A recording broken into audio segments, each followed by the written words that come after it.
Fort Collins has been such a great city in the state of Colorado, and recently it's been one of the top cities to move to in the nation. Hence, why we're going to dive into the series. Yeah, we're actually on week 3 of this Fort Collins series. We started over in Old Town, we went up to North Fort Collins, and today we're actually going to be covering East Fort Collins, and we have 3 of the top neighborhoods that we think we need to talk about. So if you're anything like me and you do anything in chronological order, go check those out. But right now, let's go.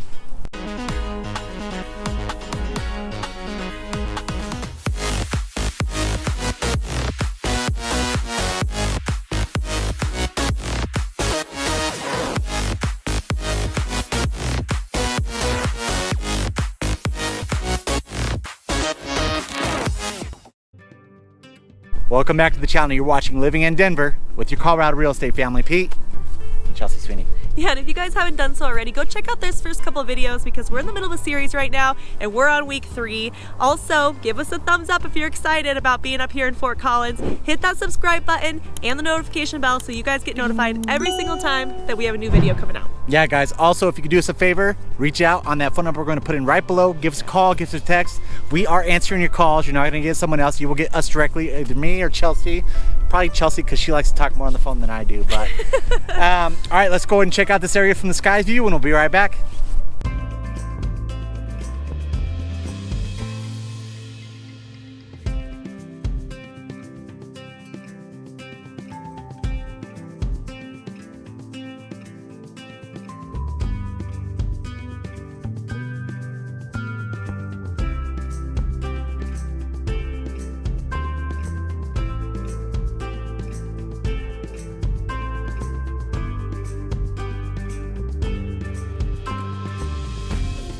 All right, so the first neighborhood we're going to be covering today is BUCKINGHORSE, and it's pretty awesome for sure.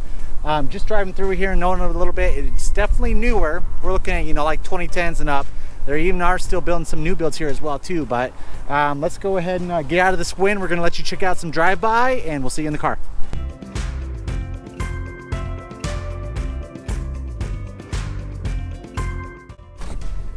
Okay, so we are out of that wind and we are now going to be driving through this neighborhood, BUCKINGHORSE, and it is pretty amazing.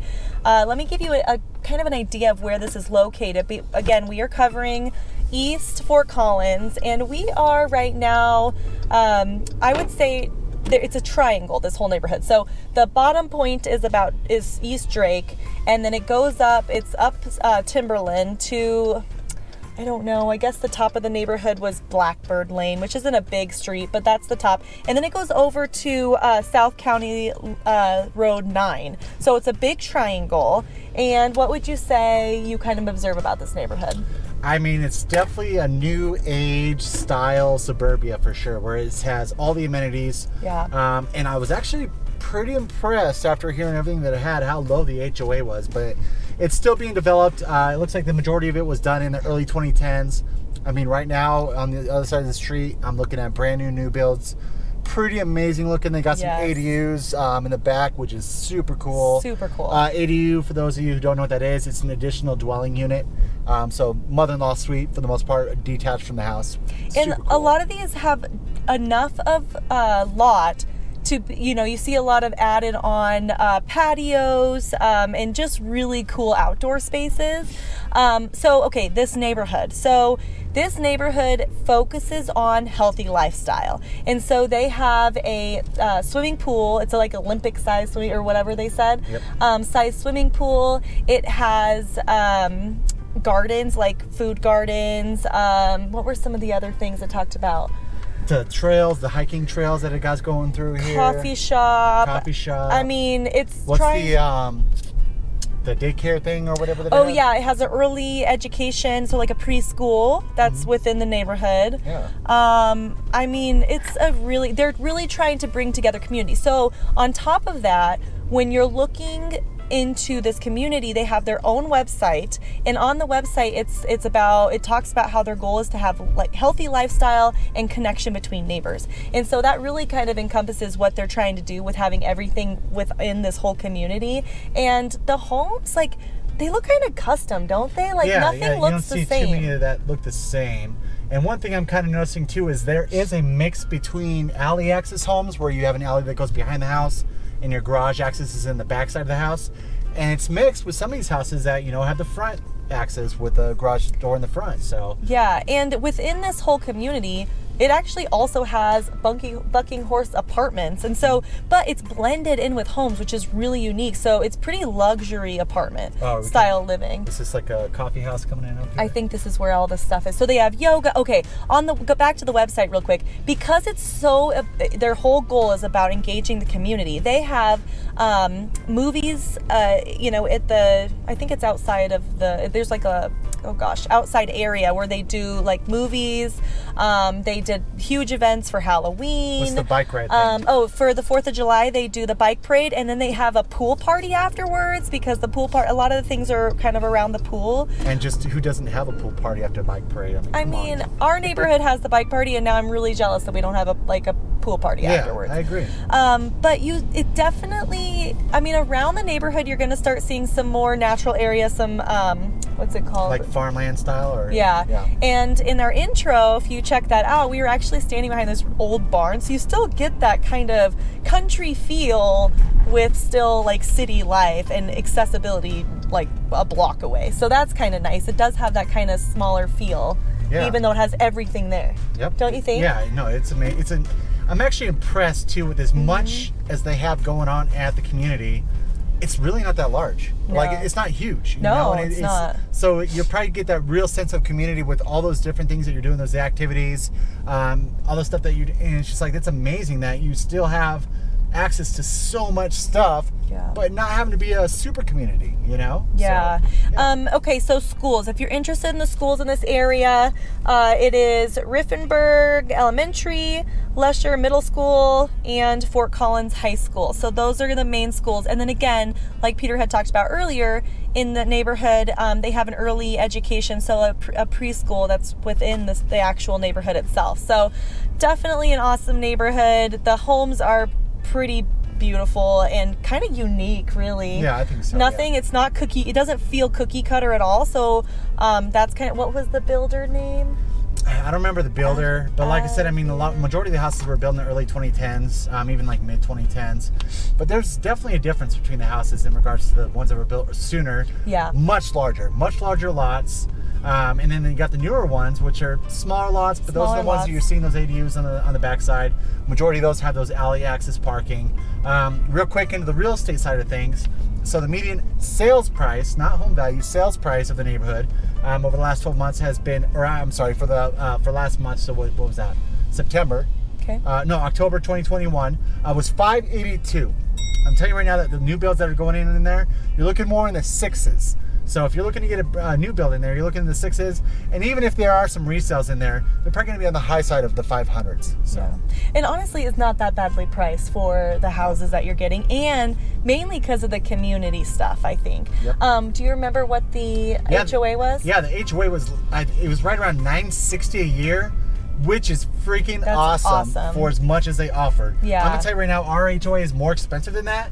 And we get maintenance. That's it. Common no area maintenance. Pool, no nothing. Nope. And you know, we do have a committee within ours to actually try to bring those events in, but this is like built in. They have a whole website on all the events and community news and everything. So definitely worth the HOA. When I saw how much it was compared to what they get, I was like, holy crap. And honestly, the good thing about covering these east neighborhoods here in Fort Collins is the accessibility to the highway. So we're going to be the furthest east out of all the neighborhoods that we're covering today, is going to be the most accessible to I-25. And so that's a big win too, is that if you are, having to go to I-25 or travel for work or anything like that, this is going to be the most accessible neighborhood that we cover today. So. All right. I guess we're on to the next. Yeah, here we go. All right.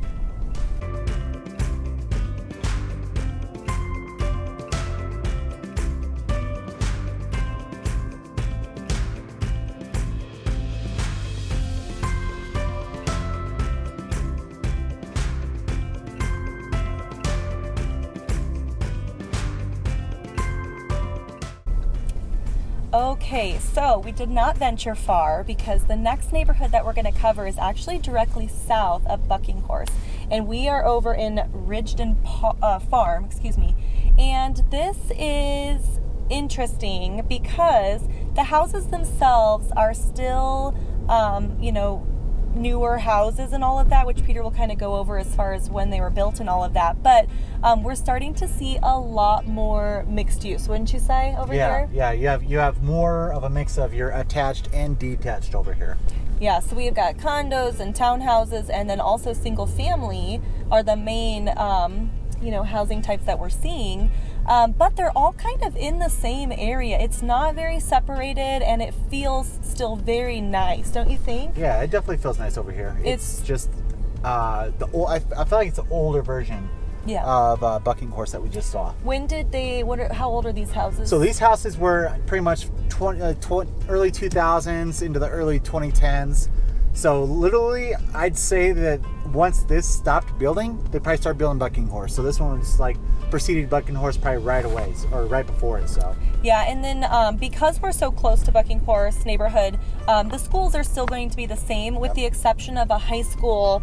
The Commons High School is showing up for this area too, which I'm not sure why it's showing here and not there. But as far as this neighborhood, if you are not super into the community gatherings and the swim pool parties and all the things that we talked about. Paying extra for that stuff as well. Yeah, too. Paying extra for all that. If you're not really that into it, you're getting a very similar feel here in these single family homes without having all those amenities. Of course, they do have a park.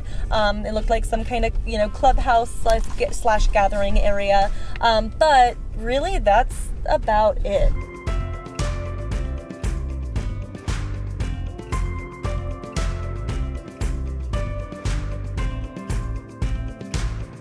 Well, these houses, like we're looking at the single family right now. They're your atypical 2000s. You got the stone on the front, and then the rest of it's the siding style house that's in Colorado. Look at this. This is unique.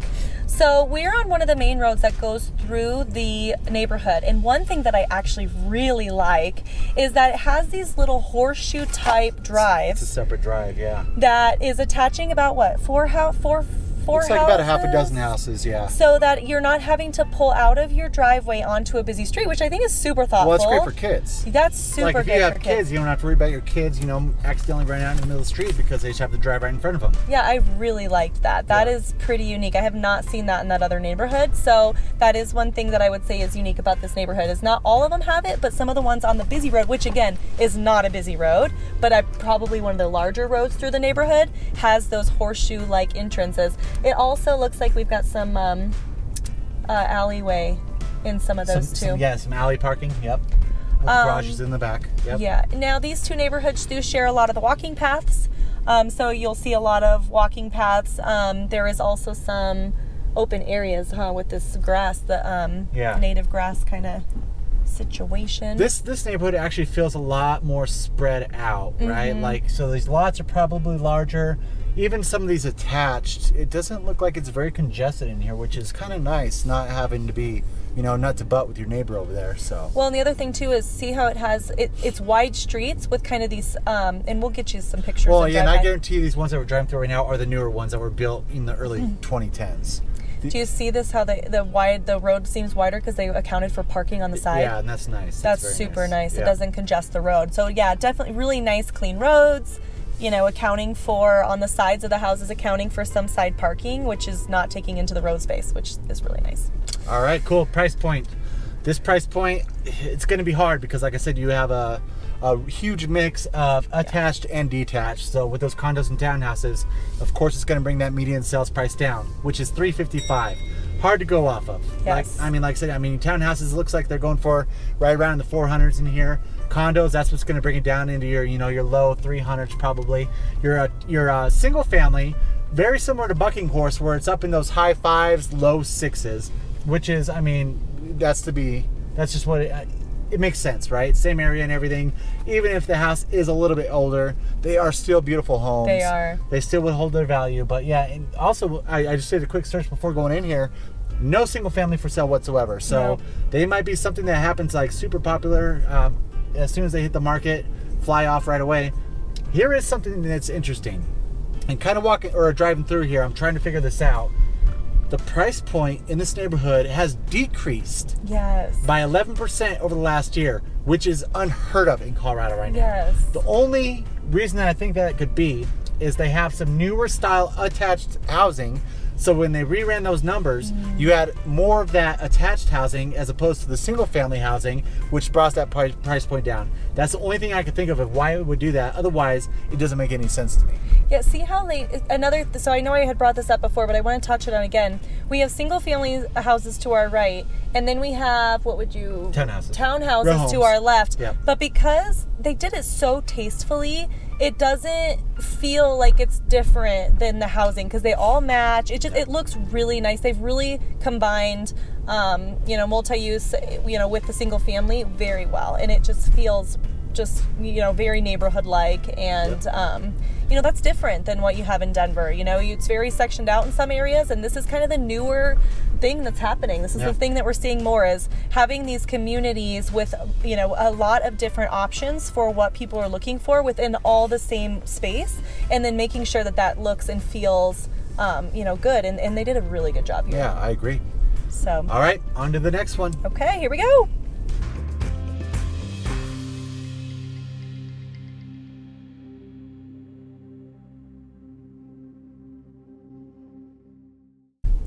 Okay, so we are now over in Vista Bonita, and this is really a waterfront community, and kind of is a big circle, wouldn't you say? Oh, it's a big circle for sure.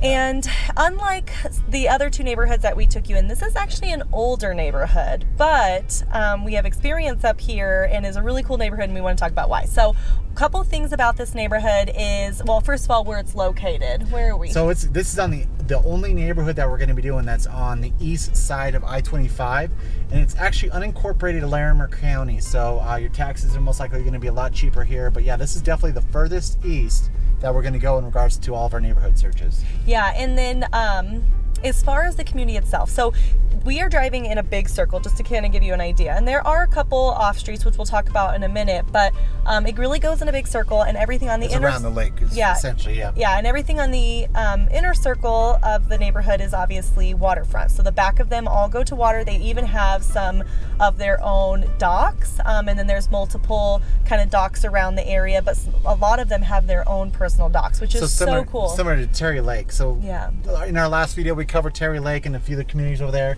This is another one of those lakefront water properties and such. So super cool community. But a lot smaller than Terry Lake. Much smaller. Much smaller. I mean, this is a tiny little loop. Well, the lake's much smaller. The lake, sure, So, but it's an older neighborhood. So on the, I guess it would be the east side of the lake, you're going to see, I guess it's kind of it's like the northeast. There's going to be your typical, sidewalks and everything. So on the south side and the west side of the lake that kind of backs the houses that back up to the lake, there's all of these mature trees, and it just has a very different feel of that older neighborhood. No sidewalks, I just love that feel. Full of greenery, and I mean, it's super grown in. It's just your atypical Colorado neighborhood, just awesome. Yeah, and then of course the houses are very different. So you're, again, no cookie cutter here as far as houses go. Nope. And you really get that lakefront feel. So you have the non-motorized sports. They have paddle boards. A lot of the owners out here have paddle boards right on their dock. Yeah, in the paddle. That's what I meant. Paddle boats right on their dock. And they're just locked up, and and they just go out there whenever they can, or they're covered during the winter time, and this is what they do. It's living kind of. Oh yeah. And so then essentially with Vista Bonita, you have two separate parts of the neighborhood. You have the main Vista Bonita, which is the older portion. You're looking at houses, built between the 70s and the 80s. Then you have the newer portion, which is the trails at Vista Bonita. Right. And those ones you're looking at, the 90s, early 2000s when they were built. Much larger houses. You're also going to have more of an HOA over there as well too. With this older portion, you don't. So it's great that you get that kind of what do you even call it? Water living property in a community not having an HOA. Yeah. But if you did want the HOA, then you could go to the north side of the neighborhood. So just a great community. We used to always do 4th of July with friends here. Yep. I mean, they do a bike race here. They do a huge picnic at the park. Yeah. You have the fireworks that they do over the lake, and I think the kids were even going out on their canoes and their rafts and watching the fireworks while they were shot over the lake. Super cool during the 4th of July here. Yeah, this neighborhood is pretty desirable because you get a little bit of everything, and it's small, and so you're not having to pay, $1 million plus for some of these kind of homes because they're a little bit older. We have seen a big increase over here recently, but still. The other thing too is in the older section, some of the homes around the lake, they have really large lots. Don't you think? Oh, they do. They're huge. So even with the over in trails, the trails side, it definitely has some bigger lots, but you're going to start seeing some of the smaller lots too out in the newer homes. So yeah, they definitely don't have as much backyard. I mean, the older houses, you're looking at like literally half-acre lots, right? Over here, you're looking at your typical suburbia style lots, you know, and so they are larger than typical because a lot of these houses might be custom built, but same time, the lots are a little bit smaller on the new side. Yeah. So if you're interested in the schools over here, it's Timoth Elementary, it is Lesser Middle, and Fossil Ridge High School. So same middle school as the last two neighborhoods we covered, but different elementary and high school. But again, this neighborhood just feels really nice. It's a little on the smaller side, a little bit of older homes. What years did we think? So yeah, the older portion you're looking at like in the 70s and the 80s, and the newer portion you look like in the 90s, maybe breaking into the 2000s. Yeah, and what we're kind of seeing in this neighborhood, to be honest, is people wanting that community feel, mature trees, so you don't have to buy into the newer communities where you kind of lack all of that. They want to be next to the water, and we're starting to see people just really kind of fix up their houses. So buying a more affordable house and then fixing it up, which is increasing their value. I mean, it's increased so much over here. Yeah, so let's go ahead and go over the values. So you're looking like in the older portion, like in the high 6s, although I will say that a lot of those broken like to the 8s and possibly even the 9s, depending on how close you are to that lake. Newer side, it actually doesn't change that much. What really changes is more of your custom houses that are on the northwest or on northeast side of the lake.